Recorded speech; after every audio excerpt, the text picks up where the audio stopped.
Hello everyone, this is Huntesty here, and today we are going to be reviewing RWBY Volume 6, Chapter 2, Uncovered. Oh boy, but first I wanna disclaimer this is a spoiler review. So if you haven't seen RWBY Volume 6, Chapter 2, Uncovered, make sure you go do so right now to go support the official release on roosterteeth.com. But obviously, you need a first membership to go do so, which will cost you a little bit of money to go watch it. But then you can watch it on Saturday for episode 3. But if you're a regular member, then you can watch episode 2 on Saturday. Alright, want to get that right out there so without any confusion. This is a spoiler review. You will be spoiled. Fair warning, okay? This is a spoiler review. I'm not going to say this quite often because as soon as we get to the nitty gritty, I am going to be spoiling the hell out of it, okay? But, alright, let's get right into the review of RWBY Volume 6, Chapter 2, Uncovered. First, I want to discuss the part with Cinder, okay? Cinder is obviously alive. We all thought this, especially myself, and I really like the way of how they handled the scene of showing how she got out of the boat and pretty convenient place of water, to be honest, but it works. It's fine. It's a way of how to get her out alive. Because if it was just nothing, no water, no nothing there, oh yeah, she would have shattered instantly. She definitely would have died. But you also get to see like how her maiden powers are kind of like, sparking a little bit, like being uncontrollable. So I wondered like how that's going to go into play. That's probably nothing really, but we'll see what happens. But she does punch a rock, and then next thing you know, it opens like, which kind of leaves you to question that anyone could really go into here at this point in time. So it's like, okay, did someone come into here before? Did someone like just never went in there? Because this rock was easily breakable, but even though she is a strong character, that's fine. It's just a little nitpick from there. But we also get to see the citizen is trying to help out Cinder, trying to be a nice citizen, but of course she gets a bit of bad news when she's dead.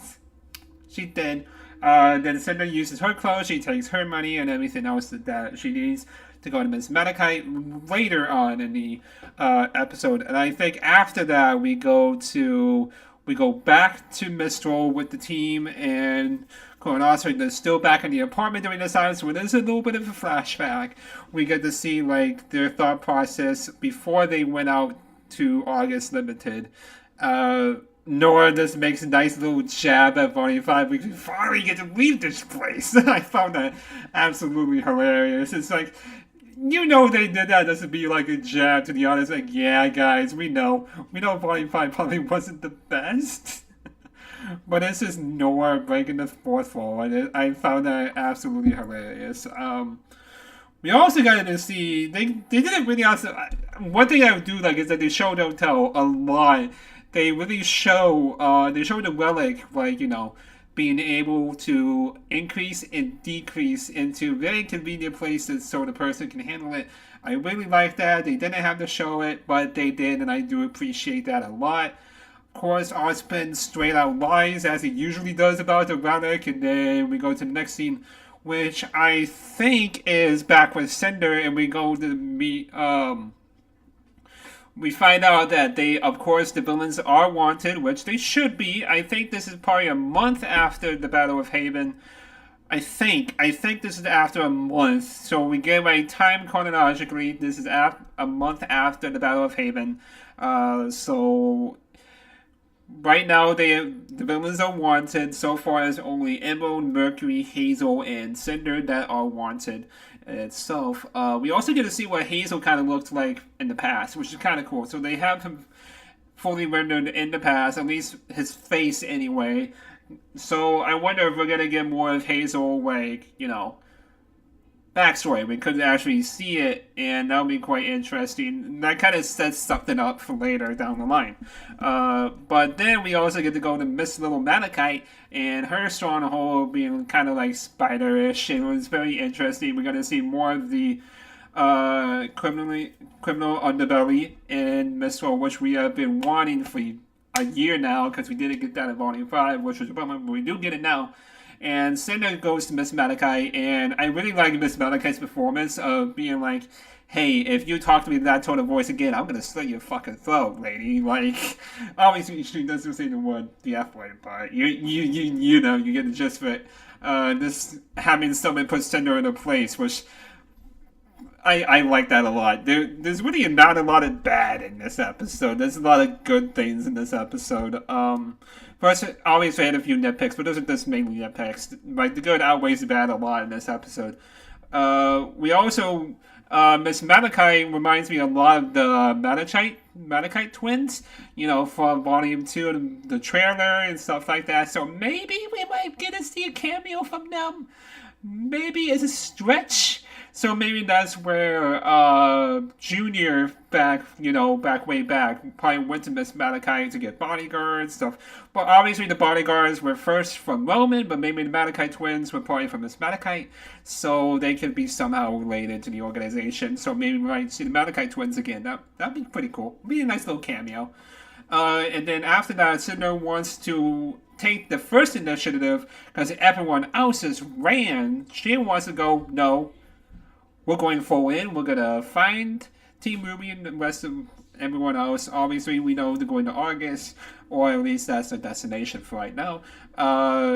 Cinder gives Miss Malachi the money to go get the information, but obviously they already got the information from Hazel. They gave it to him and stuff like that. But there is somebody else out in the distance wanting to find Cinder. Obviously, that's probably referencing Neo from, you know, the opening with the Roman's hat and stuff like that. And we see Cinder fighting somebody, which we presume to be Neo, so that's likely who that's going to be, trying to find Cinder again to probably get revenge on her for what she did in Roman and stuff like that during the Battle of Beacon, which will be very interesting to say the least of when that's going to happen. But I think after that episode, that section as well, we get to the crazy shit going on. Of course, Team RWBY is still mad at Ozpin, like, lying, half-truthing. He still says, like, I didn't lie because you guys didn't ask. It's like, fuck off. I'm tired of your shit at this point. Even, like, RWBY, even after after Ozpin asks to give him the relic, she's like, no, I'm gonna, and then obviously Oscar is trying to fight back and stuff like that, which I really like from Oscar in this. There's the emotional weight from Oscar's voice acting and everything else like that for the movements. I really, really love that. He was saying, like, he's trying to hide something from the relic. Say her name. Her name is Jin. And obviously, like, the whole music is going crazy, and I think, you know what, RWBY is obviously taking the initiative. She's actually being a leader, which is very nice to see. And then she says Jin to the relic, and the big reveal is that Jin is the genie of the relic. But instead of, like, granting you wishes for everything that you need, like, you get something from the future, something from the past, something from the present, like getting everything you desire. This genie, Jin, gives you knowledge of the past, okay? So we got, in order to get questions, like, I think it's every 100 years or so, as you get more questions. So they have 2 right now. And the first question that they ask, to the point where Ozpin goes in and attacks RWBY, is, what is Ozpin hiding from us? Like, what do we need to know? What is he hiding? I think at this, and then we go into, like, the whole flashback scene. There's very nice music going on in the background. It's I love the composure in this. It's great. We get to see a castle, which is very interesting too, like a tower, and then next thing we know it, we see the go for the opening, and it is in fact Salem.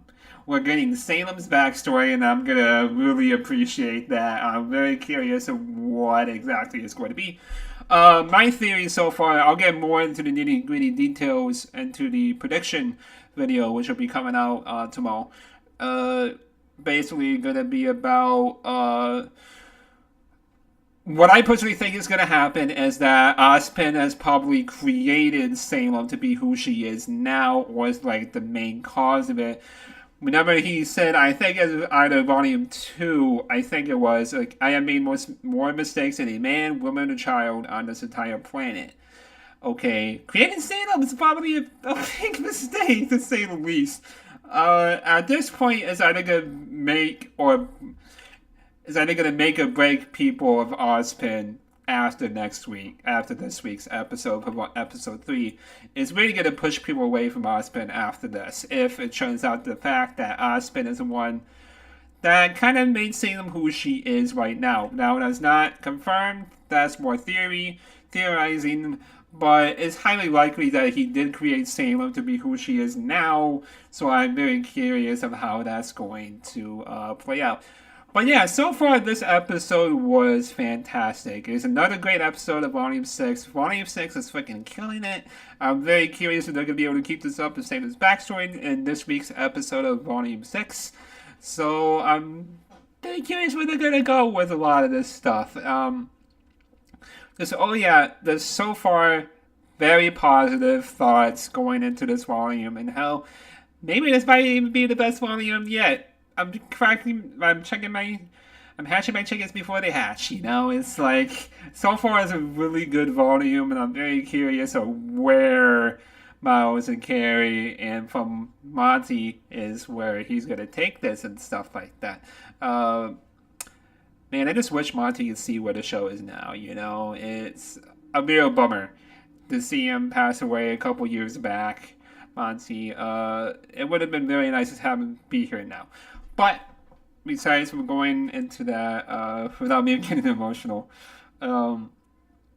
overall, solid episode. Besides from the little nitpicks I had about it, about the Cinder stuff, overall, great. It's a great episode. I want to say it's the best episode of Volume of RWBY, because that to me is Volume 3, Chapter 11 is still the very best. Maybe they could top it this volume. We'll see. But yeah, that's my thoughts overall. I would say it's a 9 out of 10. Usually when I go to 10 out of 10, it is a perfect volume, no nitpicks, no nothing, like no negativity from it. So yeah, so far it's a great episode, 9 out of 10. So yeah, this has been Hot Dusty here. Never leave a like, comment, and subscribe for visual reviews like these. Now I'll see y'all next time. Bye.